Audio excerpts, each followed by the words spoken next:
All right. Good morning, everyone. Thank you for joining us for this community conversations, part of a webinar series, and this session being about adaptation into action, and highlighting some of the various demonstration projects that we have going on underneath CNNCTS, which, if you aren't familiar, is the collaborative of Native Nations for Climate Transformation and Stewardship.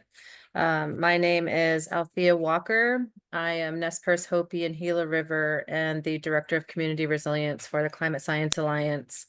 We are a nonprofit based out of the lands of the Kumeyaay, otherwise known as San Diego, and working closely with various partners from across the region. And just to give you some background on this CNNCTS project, it brings together various tribal and non-tribal partners and working closely together to integrate all the work that we're all doing both individually and collaboratively. This specific project, we dreamt this up, I mean, I don't know, 2 years ago, and submitted it to a different funding source. And thankfully, we were able to get this vision and dream funded through the University of California systems. But this CNNCTS project bringing together 5 different areas, focus areas that our various partners are working on. We've been able to highlight the advanced science and informed climate action, as well as to translate knowledges to practice in previous sessions as part of this webinar series. Today, we're focusing on putting adaptation into action, where our partners from La Jolla, Paula, and Pama will be sharing the things that they've been working on. Over this last year, we're actually halfway through this project with one more year to go. And then just to highlight upcoming webinars or what upcoming sessions as part of this webinar series, and we'll put this in the chat box, but we hope that you can join us for the Expanding Landscape Stewardship Pathways, as well as the Support Social Entrepreneurship, where we'll hear from other various partners as part of this network and the work that they're doing on as part of stewarding the land and uplifting social entrepreneurship. So today's focus area, putting adaptation into action. These actions are supporting community-led stewardship demonstration projects. These pilot projects are testing restoration practices that these various partners have been working on over the years, and providing that support as part of this network. And then the demonstration projects that highlight and show how collaborative co-stewardship is happening across this network and across the region, and strengthening our support system here in this climate work that we're all doing. So I want to pass it over to our partners who will be presenting today. Well, hi, everybody. I'm Tina Fernandez. Okay, so hi, got a little shifted. I am the environmental educator here with Paula. And I'm Kurt Rose. I'm the environmental planner here with Paula, and Tina and I work together on this CNNCTS project. you want to start us off with our project overview? Yeah, so basically the project overview, we came into this CNNCTS with kind of a plan for improving our garden and our facilities and really getting the community involved in this project. So we wanted to expand our capacity to grow native plants in our demonstration garden. So this grant helped us get some greenhouse supplies, shelvings, tables, maybe some solar panels for the greenhouse, build a hoop house so we can grow out some of these native plants and food plants after the greenhouse, take them to the hoop house. We're doing some workshops and outreach events, and we are going to plan to get some interpretive signs that will include both Compendio, English, Spanish for the garden and the plants. Then the other big half of this, outside of the stuff actually happening in the garden directly, is the community award program. So what that means is we had some funding to provide community members, Paula departments, nearby tribes, or other community organizations money so they can do some of this work themselves, right? So they can buy native plants, they can buy food plants, they can maybe buy raised beds, anything that can improve their ability to to grow natives that they might want to collect or might want to enjoy, or grow some of these food plants, vegetables, fruits, and stuff. So these activities, like I said, planting native seeds, installing signage, converting lawns, growing food. We help them do the planning. We help them kind of get everything going. This first round, we did some construction, which was a lot of work. But the big thing is, we aren't going to do anything like install a lawn. We're trying to get back to natives, back to nature.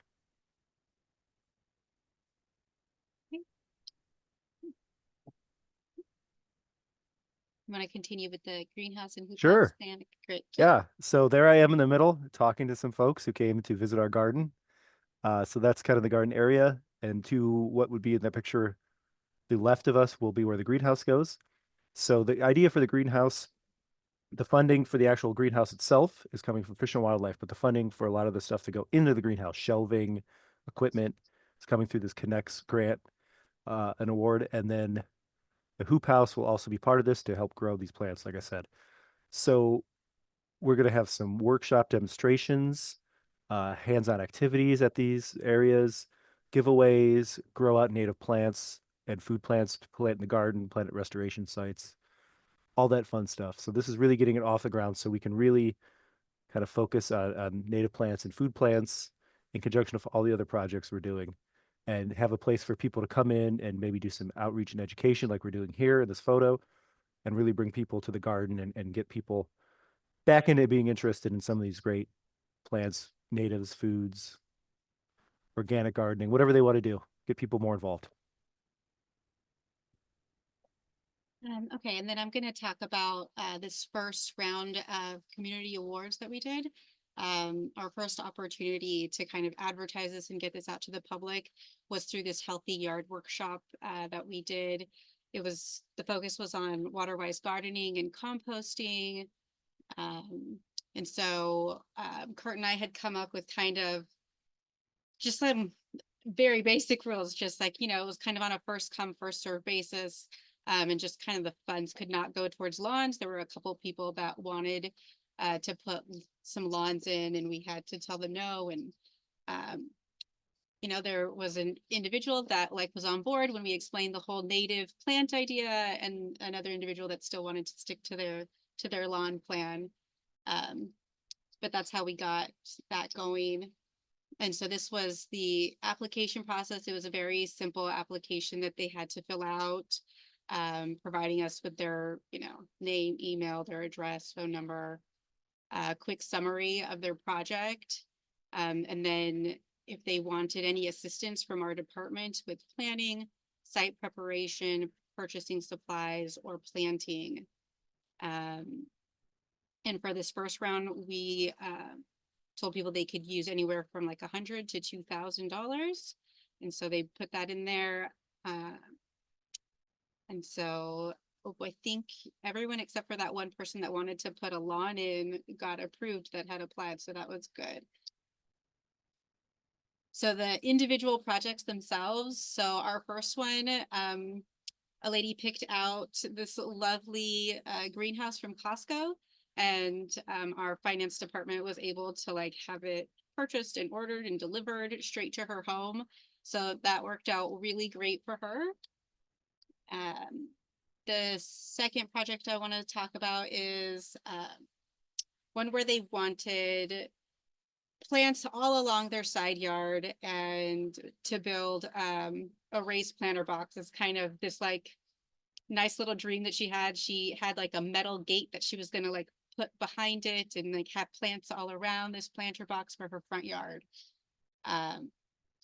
So we helped with the design, purchasing of the plants and the supplies, but the homeowners themselves put the plants in the ground and built the planter box.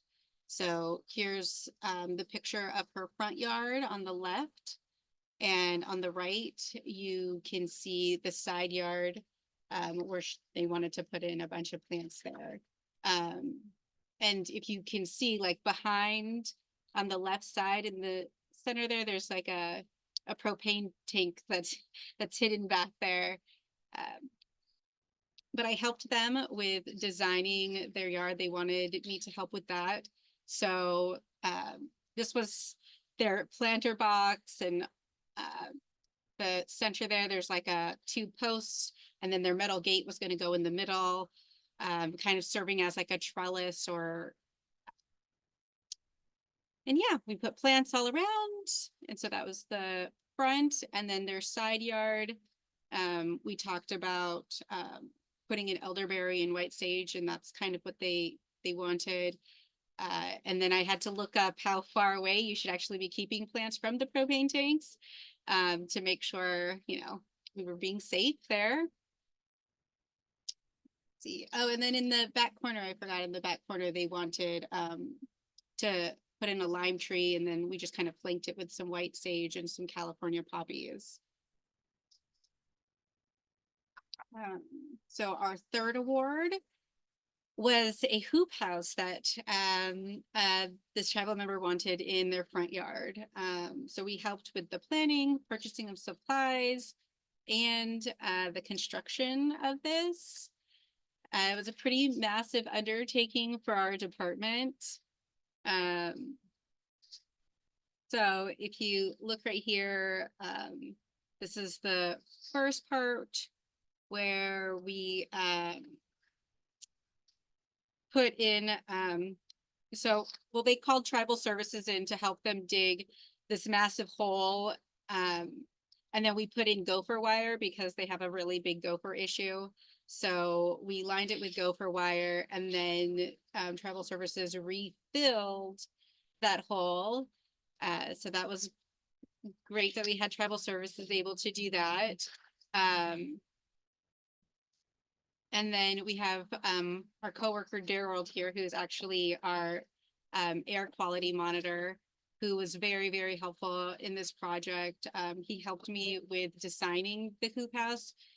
We talked to this community member, and he had a specific idea in mind. And the idea was that it be made out of like PVC pipes with like a mesh netting over the top. And it was a pretty big space. It was 20 by 65. So we had to do a lot of math that we weren't really accustomed to doing. I had to like look up, you know, the equation to find like arc height and width and length and make sure the dimensions would all be correct. So there we are. The homeowner there is helping put some rebar in the ground.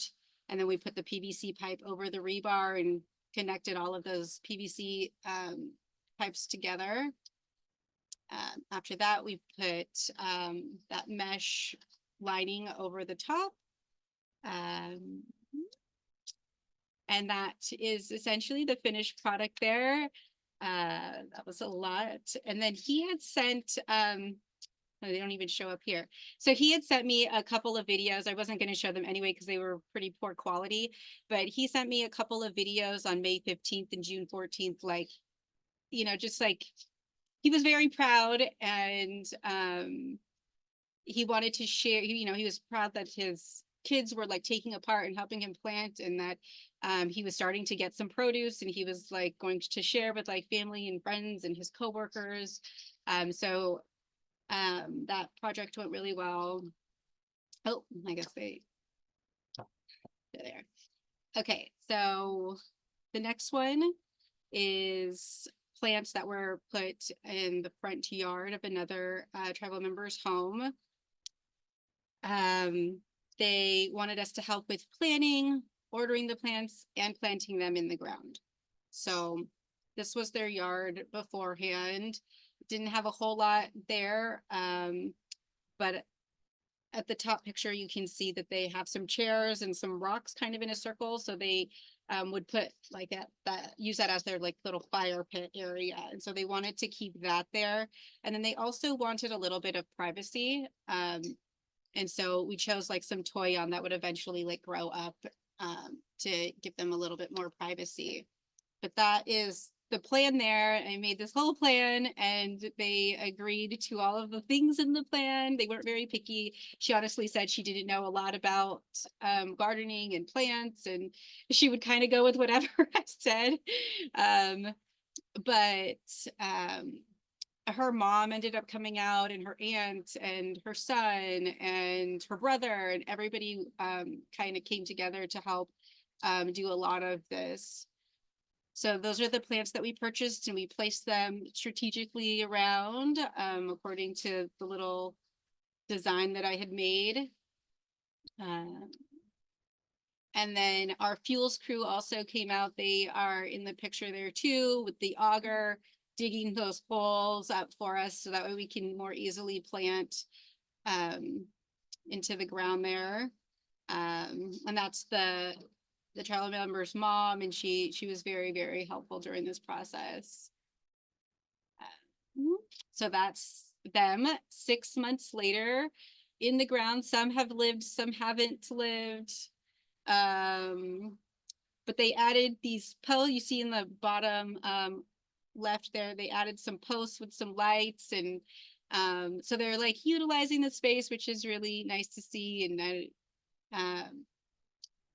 there's a field like just a little bit further out. So up in the upper right hand corner, we got them a pretty good sized oak tree that they were able to plant like off to the side where there's a bit more space. Okay, and then this is the last one for the first round. Kurt, if you want to take that. Yeah, so we got some plants for the Blacktooth House, which the Blacktooth House is a historic home. You can see in the photo, but basically when the people of Paula were forcibly removed, sent here, those were the homes that they basically were given. That one actually has been extended some and is a little bit nicer than the original homes, but it's essentially kind of a slat shed to give you an idea. So it was refurbished, redone for historical purposes, so it can be used for education outreach. And now it's a little lot that has some native plants. People like to gather. People will collect like the mesquite pods and stuff. And over the years, as things do, some of the plants were looking a little rough, so we got some new native plants to put in there. There's signage. We're going to put some more signage in there. There's a sign that explains the history of the Blacktooth House and some of the native plants and their cultural uses. So that was nice that we got to improve that for the neighborhood. And so for this second year coming up, we made a couple of changes that we won't be building any sort of major structures. That took a lot of time and resources to get that done.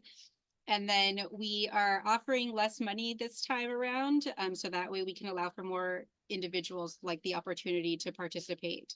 So last time it was up to 2,000. This time it's just 1,000. So then we can offer it up to 10 people, which is nice. And we've had that many people apply this time around as well. And so for the awardees for this second round, all of them are basically community members except for Vivian Banks Elementary School. And so that one's kind of exciting. And they actually want to do like ground. So they are starting a new little garden at their school. And they, besides like our funds that we are offering them, they got some like donations from the community as well. And they are going to be doing groundbreaking on December 7th. So they will be taking volunteers to help get that going here very, very soon. And that's our presentation. Thank you. Awesome. Thank you, Tina and Kurt. We do have a question in the chat for you.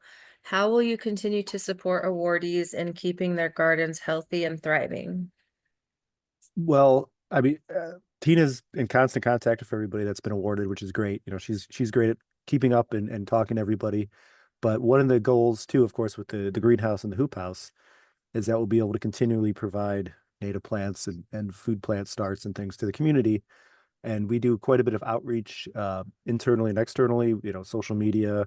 We're always going to events. Tina and I were both just at the career fair. So we're doing our best to be out in the public and make sure we keep these relationships active and thriving so we can help them continue their journey with native plants. Thank you. Were there any more questions, Kara, Sergio? None that I see, none yet. Okay, well, if any questions come up as these other presentations continue, feel free to put it in the chat and we can always circle back to Paula. Henry, were you able to share your screen? I can see it. You probably want to put it into presentation view. Is that better? Yes, thanks. Sorry about that. So hello again, everybody. My name is Henry Nahara, again with the La Jolla Band of Luiseno Indians, tribal member, and also work for the Natural Resource Department here. I want to give an update on our trails project. This is one of many projects we're doing here in La Jolla with our Natural Resource Department. So here I wanted to give just two good pictures of the start of the trail. It's called Hunwitz Trail, which means black bear in the Luiseno language. The reason why we had called it Hunwitz Trail is because we've been recently having bear sightings here in La Jolla. So we thought we would name it after one of our bear sightings here. And then a little bit of a trail update.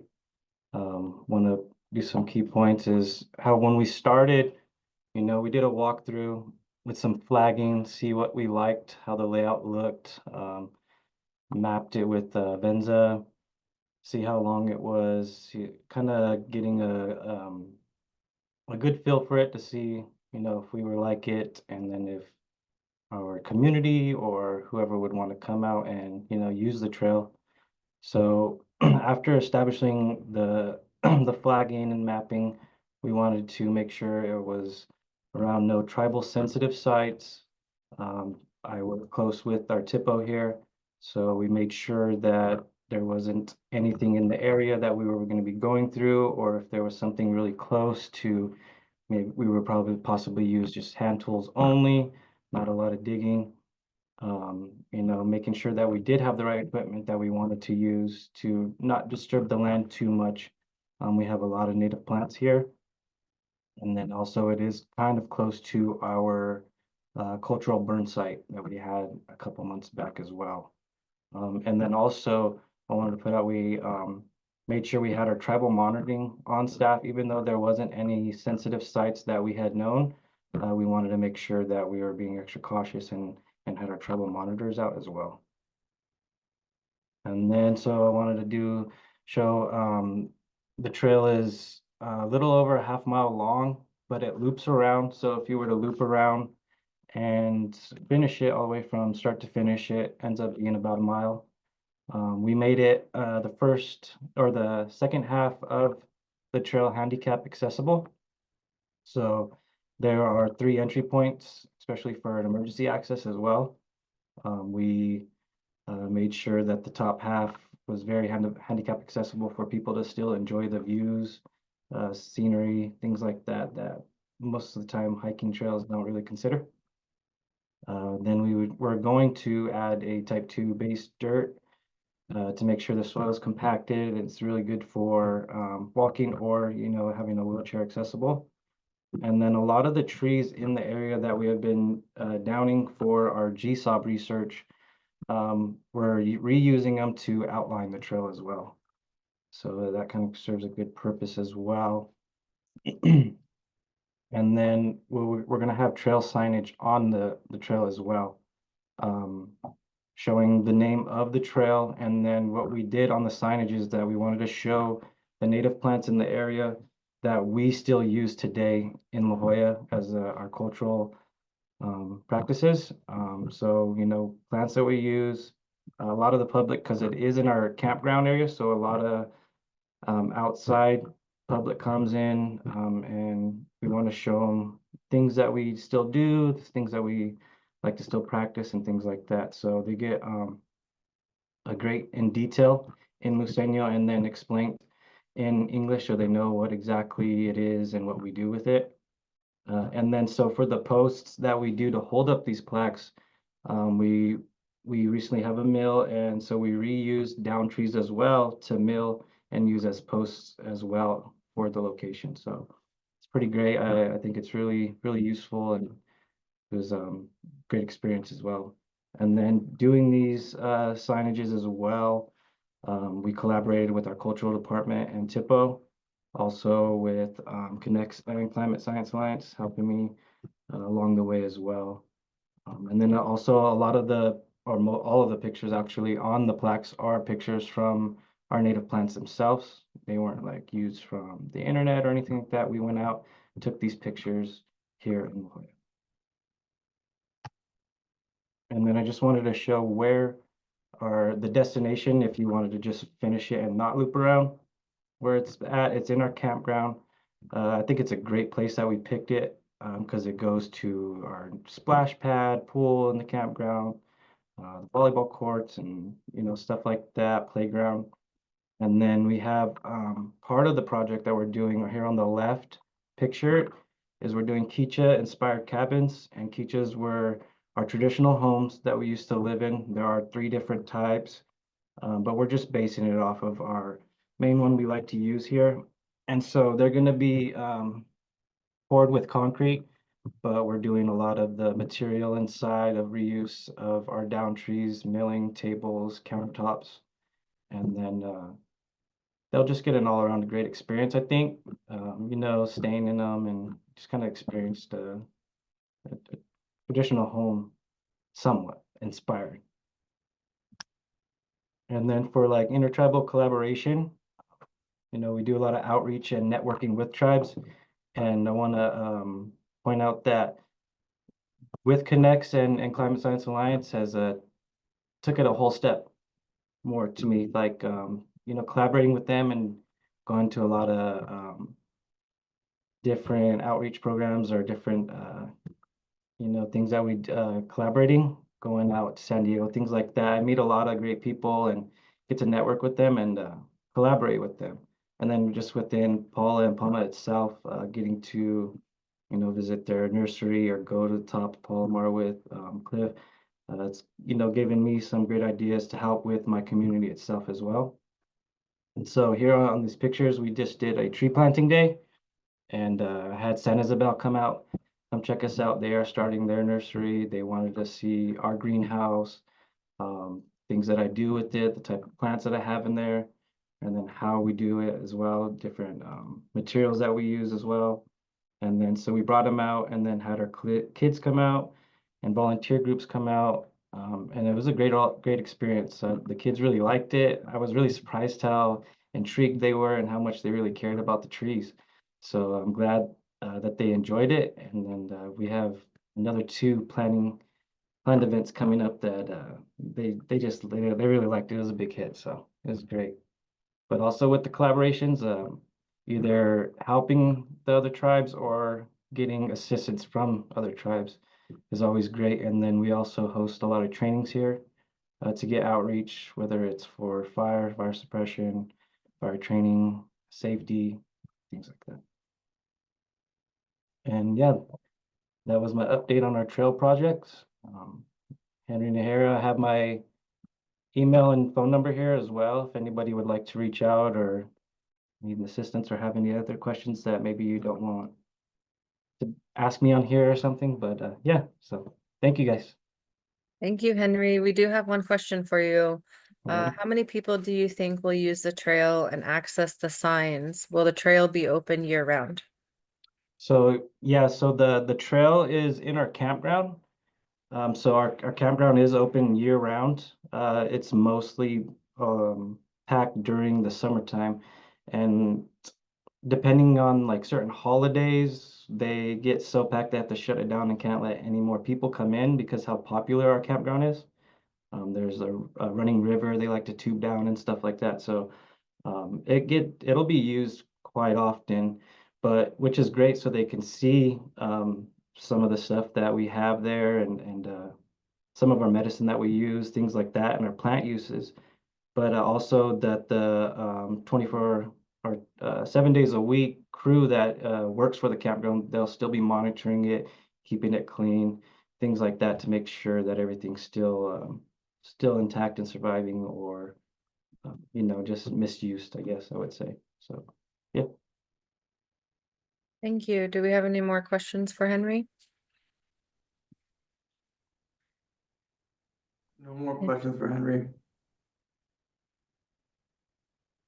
Okay, thanks. Thank you, Henry, and I look forward to coming back out. I did get to see a little bit of the trail and look forward to being on it once it's finished and all the signage and the splash pad and the mountain bike trails. Like, there's a lot going on out there, so definitely Yeah. go for a visit. Yeah, I hope a lot of you guys can come out and experience it, and I would like to share a lot of it with you guys and come out and check it out. And yeah, thank you guys. Thank you. And I do have one question for the Paula team. And the question is, how has the community responded to the greenhouses and the potential to get their own along with native plants? I think the community has responded really well. I mean, we as soon as we open the awards, you know, they're full. So I think the community is really getting interest. Once the greenhouse is fully built and open, I think there'll be even more interest because we can have the events there. But everybody's been seemingly really into it. They're happy that we're doing something with the old lot next to the admin building that's becoming a garden. Thank you. All right, and then we will head over to Cliff at Palma and he'll be sharing some of the work that they're doing. Cliff? There we go. Hello, hello. Good afternoon, everyone. I'm Cliff Devers with the Palma Band of Mission Indians. I'm the Forestry Department Supervisor. I have with me my coworker Gabriel Maho, who's our lead technician. And yeah, with Connects, we have been building structures to connect our people with our land. For the people that have gone to visit us in the mountain, you know, it's a pretty far drive up the hill. And you know, trying to get our tribal members up there has always been a hard struggle for us. So with SDSU providing some funding for us to pretty much do whatever we can see fit to get people up there, you know, that was heaven sent. You know, we used it to the best of our abilities, and we were able to bring people up last week for our first acorn gathering to utilize the structures that we built. And from everybody that seen the outhouses to the pergolas and the benches, our tribe, they love what we have built up there. And we're hoping to have a lot more people from our tribe come up and hopefully do some yucca gathering, some campouts with our kids and the youth. And oh yeah, so there's some photos down here. And yeah, it's truly amazing what SDSU has done for us. And with CSA also, you know, everybody putting in that collaborative effort to, you know, help us connect with our people. And that's huge because where we work, like I said, the access is pretty remote. So getting anybody up there is always a struggle. But now that we have these structures up there, I could see it in people's faces right when they see the structure. They're like, they want to come back and they want to visit more often. So that's always been key for my department is to get people to see the work that we do. And most of our work that we do on our mountain is hazard mitigation. And in the fires that come through SoCal back in 2007, our land got scorched.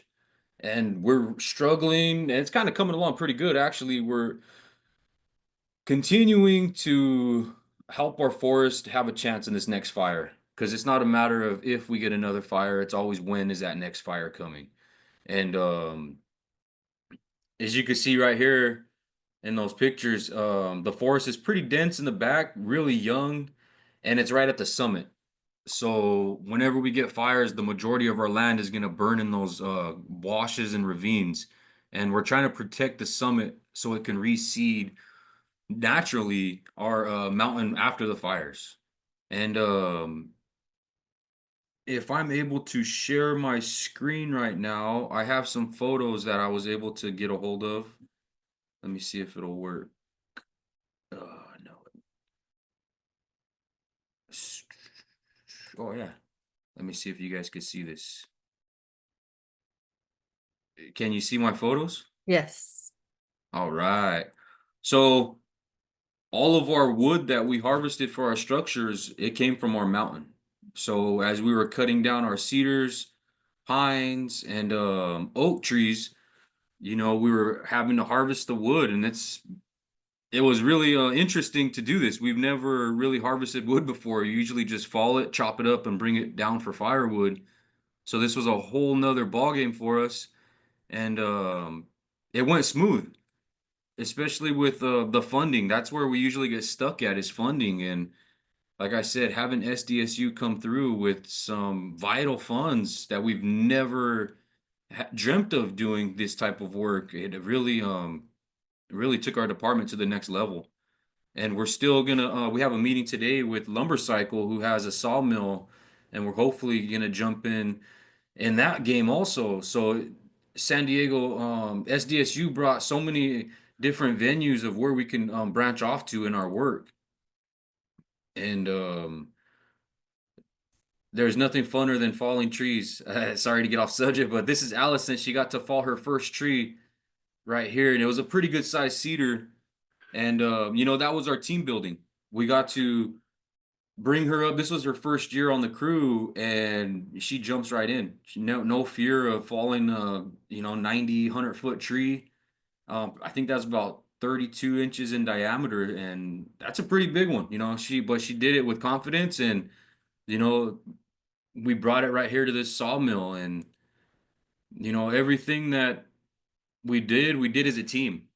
From falling the trees to gathering them up to starting to build the structures. Oh yeah, and this is what we build structures for, is our outreach. We do a lot of outreach with CSA and our community and other tribes. And this outreach, we were gathering junkus and relocating it to other sites that are in need of native bunch grasses. As we pulled it from a catchment basin that we built for our aquifer to store water during the rainy seasons. Simple outreach here, CSA members getting their chance to plant a lot of the junkus along our catchment basins. And as you see these catchment basins in these pictures right now, the catchment basins are about a foot deep right now. So that's the drastic changes in our climate up on the mountain. Heavy snow, heavy rains, and at the end of the summer, it's dry as bone right now. So we're hopefully looking forward to working with SDSU some more in the future. We're about 90% funded by grants through our department. So it's vital that we continue to pull funding. And with that stopgap funding from SDSU, that helped us branch to our next grant, which is vital for us. Without it, we would be struggling as a department. So, SDSU helped us in many different ways. And with all the people that we've connected with, like La Jolla and Paula, Rincon with their museum, we're getting in touch with them. Getting in touch with community members I never thought we would get a hold of outside of the valley and outside of the tribes. We're connecting with California trout organizations, and it's just taken off. So it's been a truly been a blessing to come across these funds. I'm trying to look for the structures that we built up.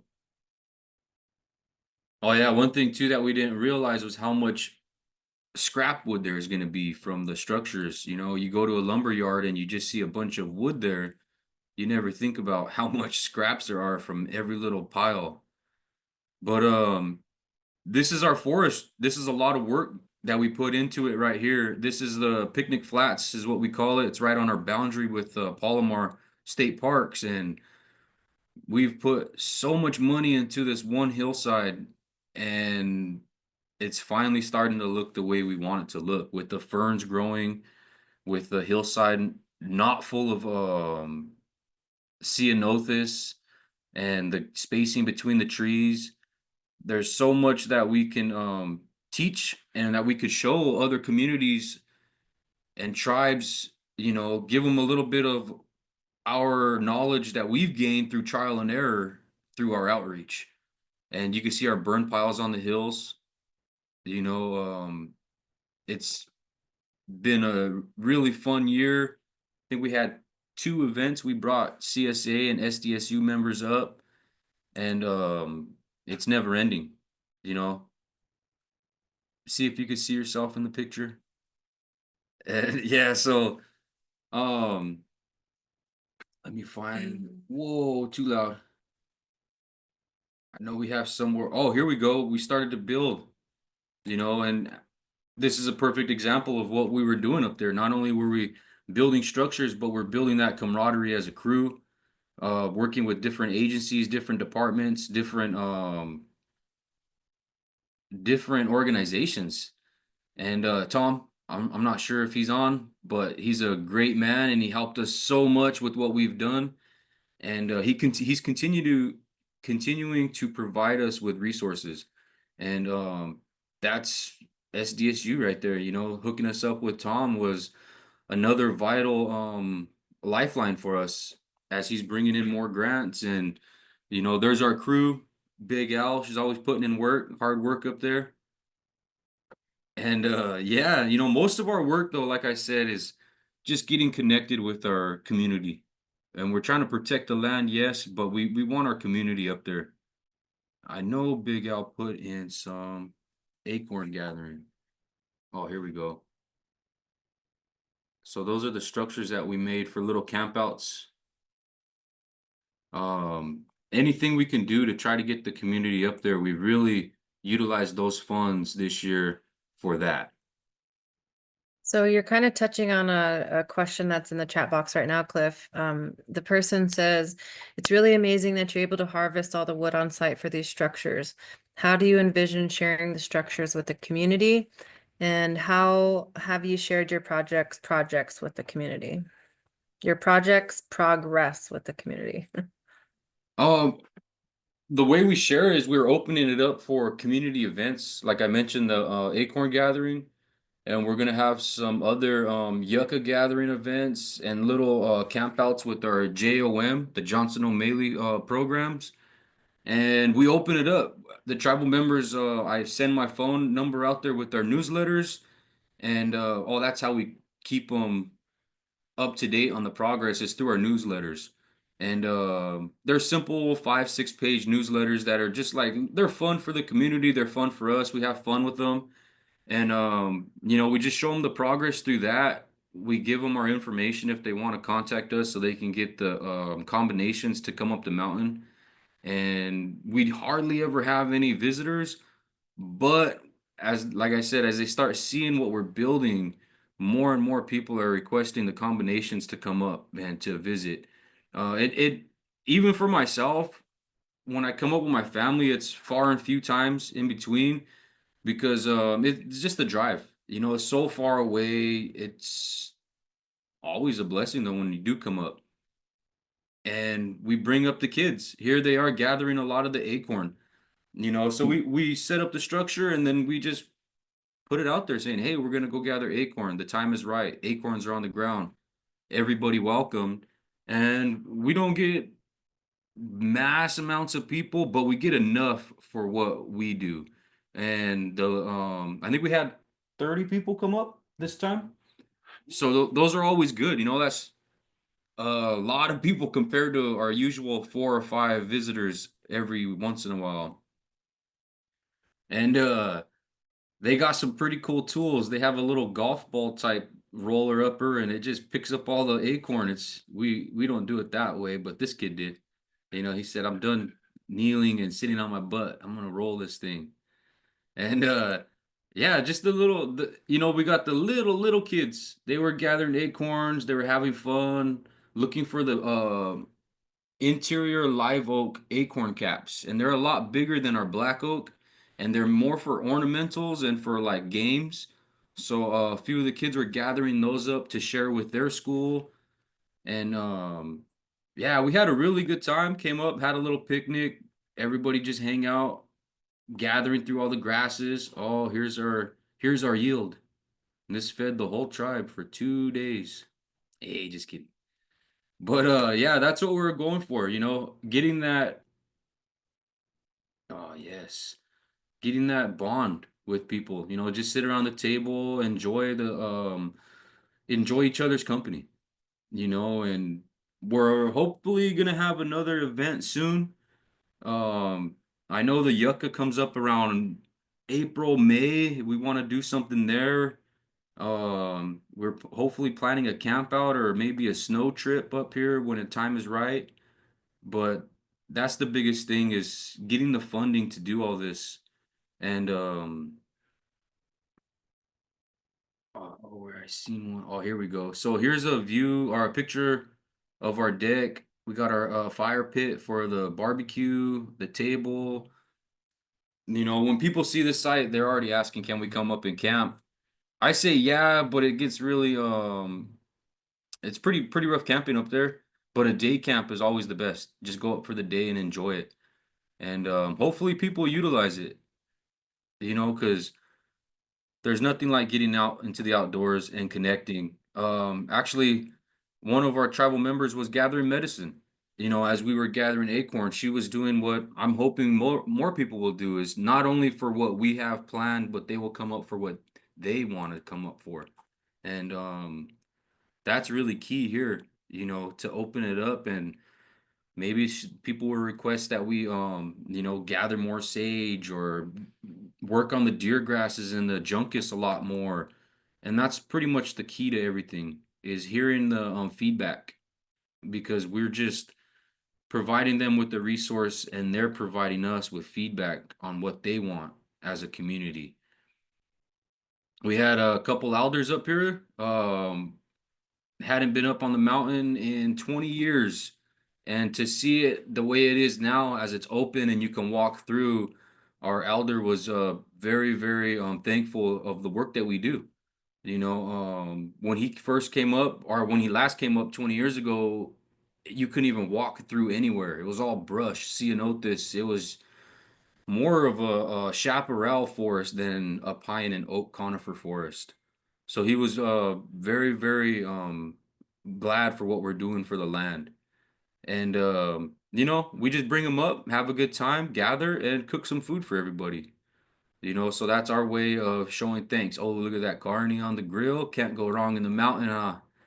But yeah, sorry I didn't have more bulletins or no talking points, but that was pretty much what we did with the CAL FIRE funding or CAL FIRE SDSU funding, and that is a lot for our tribe. And once again, thank you to SDSU, CSA, all the other organizations that helped get us the funding. You know, we are truly grateful and, you know, can't wait for the next event that we have to invite everybody up. And that's about all that we got. Awesome. Thank you, Cliff. There was a question that came in that's very similar to just what you've shared about what you want to do in this next year, but will you have educational events open to the public in the future? That's above me. I would have to talk to my my boss. As a tribe, they might agree for it, but it's always if we open it up, what is it pertaining to? If it's like public, it's probably gonna be like I scratch your back and you scratch my back. We're working with USGS to get Western pond turtles. And as our funding dwindles in certain, like I said, we're 90% grant, so we don't have the opportunity to do much outreach outside of our own community. But when we do come across some funding, that will definitely open it up. But our tribe is very, very protective of our land. You know, this is most of our reservation is actually up in the Mission Reserve. And what we do is when we start bringing people in, our biggest fear is our archaeological sites. You know, so it always comes down to whatever the council wants to do, and most of the times they protect those sites over everything. But when we do have events, it's usually with CSA. That's pretty public in my eyes, you know. Like, I know it's other tribes and other organizations, but you know that's been a big step for us just to have CSA up here and their partners. So, I wouldn't say public events, but definitely more collaboration events with CSA. So if you're on and you know CSA, I'd recommend you jump in and come up with us sometime if you can. Subscribe to the Connects newsletter and the Climate Science Alliance newsletter, and opportunities will come. Yes. So one question, and I can also ask these questions to Henry and Kurt and Tina. But so we have another year left in this project and the funding that we have available to us. Um, what do you and your team envision doing beyond the Connects project period? Like, where do you want to, what do you see in the next 2, 3, 5 years in this work you're currently doing? Well, I guess I can jump in. I mean, with as far as our garden goes in this community awards program, it's been going great. So we hope to keep it up. Once the greenhouse and the hoop house are up and running, hopefully we'll be able to produce a bunch of native plants in house and not have to purchase things. And we can work with the community to collect, try to grow different plants and just keep that moving. And hopefully it'll kind of be a self-building situation where people are coming in and they're like, hey, I want to grow my plants here. I want to start my plants here. And we'll just kind of keep that ball rolling. Uh, I was just thinking, so what we do with a lot of our down trees, just like what Cliff went over, what they reused for their down trees for the community. We're hoping to tackle a lot of this similarity things, but also we just built a wood shop here next to our natural resource department to start making things with our wood. Because we have a lot of down trees that we've downed in the past 2 years here that usually, get stored, waiting for the GSOP to emerge, and then either sell to the campground so they could sell it out to their customers or give it out to the elders, things like that. But yeah, so that's what we want to do. We see ourselves kind of self-sustain ourselves with funding, so we're not too much reliable on grants. I know it's hard to, but just so that way we have another option as well. So that's what we look forward to in the next year to 2 years, is hopefully expanding that wood shop, getting our products out there, or collaborating with different agencies that need things for wood. Like with Lost Coyotes, they did a gathering up there. We made a lot of their little plaques that they were giving out to their community or whoever showed up with their logo, things like that. So, at least the wood's getting reused and in great ways other than just firewood. So. Yeah, ours for the next few years is, just keeping on doing the outreach. Whether it's the acorn gathering or yucca harvesting, medicines. There's so much that we use from our forest that we don't even really gather no more. It's like very few people utilize all of its resources. And with the structures that we built, that can maybe entice people that do gather still to maybe be willing to open up and to provide that knowledge to the youth. So it's really going to help us expand our base as far as who are we trying to reach in the community. I know a lot of kids are going to school nowadays, which is good. It's really good. But in my standpoint, we still need people that are going to come back and take care of the land. And with all of our little outreach events, seeing which kids are interested, it's pretty impressive. How smart these kids are nowadays, and the access to the internet pretty much to look up anything instead of having to figure it out themselves. They just go online and they're smarter than me in a couple days, and that's what we need to bring that knowledge down to the ground, and really let those kids take off with the next generation on what they're going to do with our forest.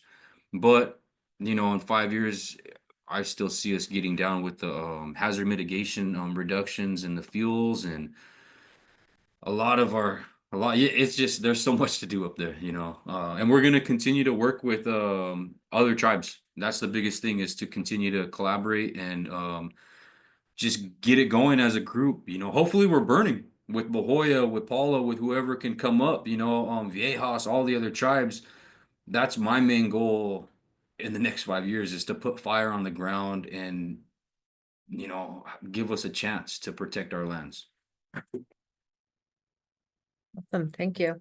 And along the lines of just fostering new relationships and the various individuals you've been introduced to as being part of this Connects project, I guess more specifically, is there a partner that you're excited to further connect with, build relationship with? I know, Tom Hamilton from Lumber Cycle has been mentioned.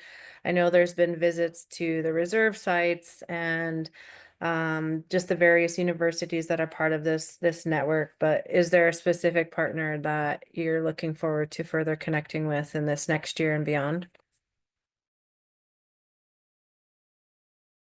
I'll go. My choice on that would be I'm excited for a lot of the collaborations that you guys had brought forward for us tribes. Some of us close tribes together do a lot of great things, but don't collaborate together. So getting the experience with you, with SDSU and Connects and CSA has brought it a long way that I think is great. I'm just excited for it all. The surrounding tribes doing a lot of the great work we're doing because I see it as inspiration for the youth. Like I hope that our collaborations together of us close tribes show our youth that they can work together, not work against each other or anything, but work together. So I want to inspire them to, get within our cultures and work together like with our fire, like Chris said, putting fire on the ground, that's a big deal down here right now, and doing our cultural burns. So I'm hoping that it does inspire our youth to start working together and start collaborating.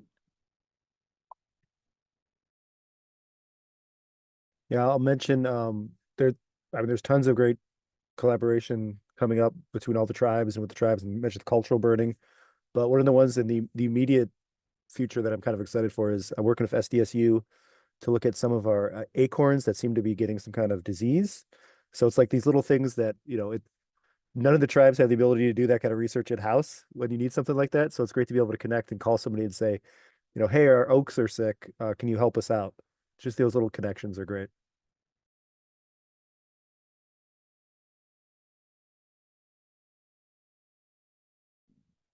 Um, yeah, the agency or group that I'm looking forward to connecting with is the USGS.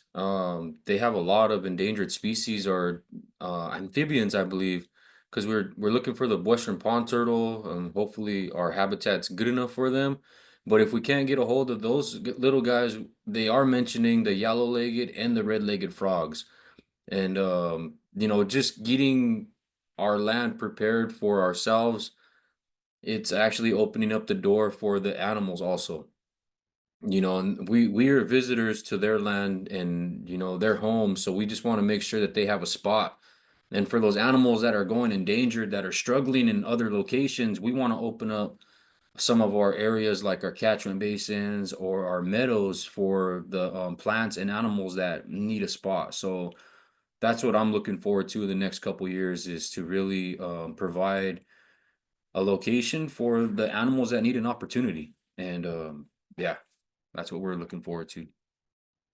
Awesome. Thank you all. And there aren't any questions in the chat for you all, but is there any last words you want to share before we head our separate ways?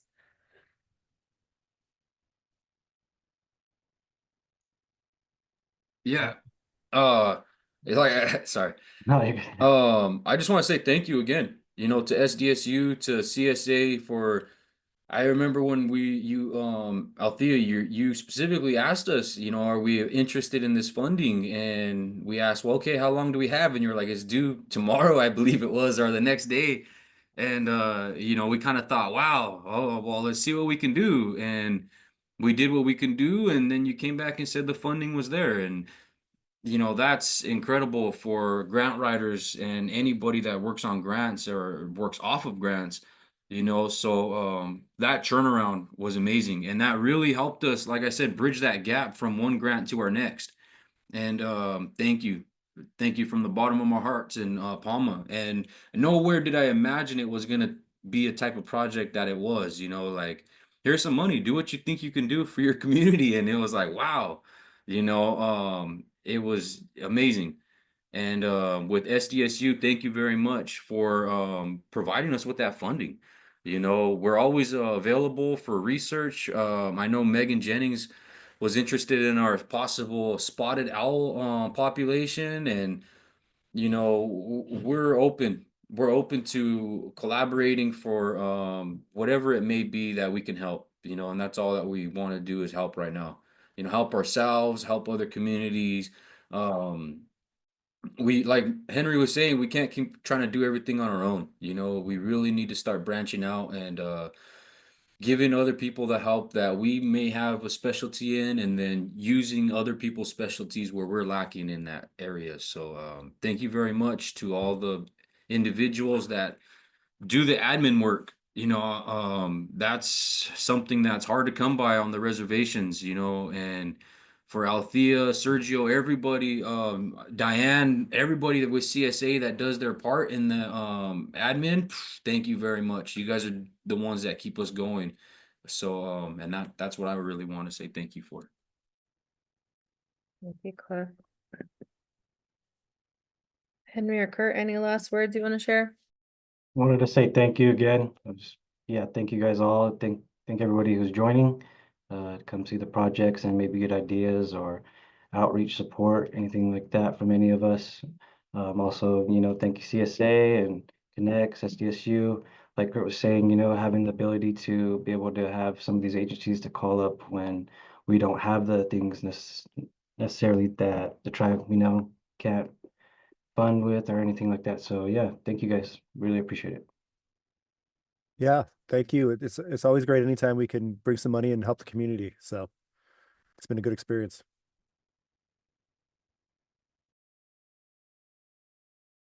Okay, lost my screens because I'm finally sharing my presentation slides that I was supposed to be sharing from the very beginning. So but definitely check out the Connects blogs, subscribe to our newsletter, follow us on Instagram.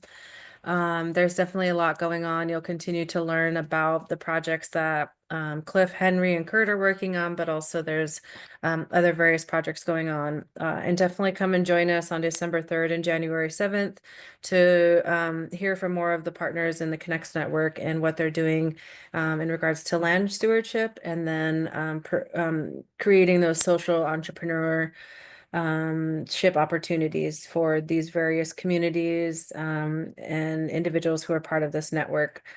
Yeah, so thank you. If there's any questions that do come up after you depart today, please feel free to email it to us and we'll make sure to get it over to Cliff, Henry, Kurt, or Tina. But yes, thank you all for joining us, and we look forward to seeing you on December 3rd and January 7th.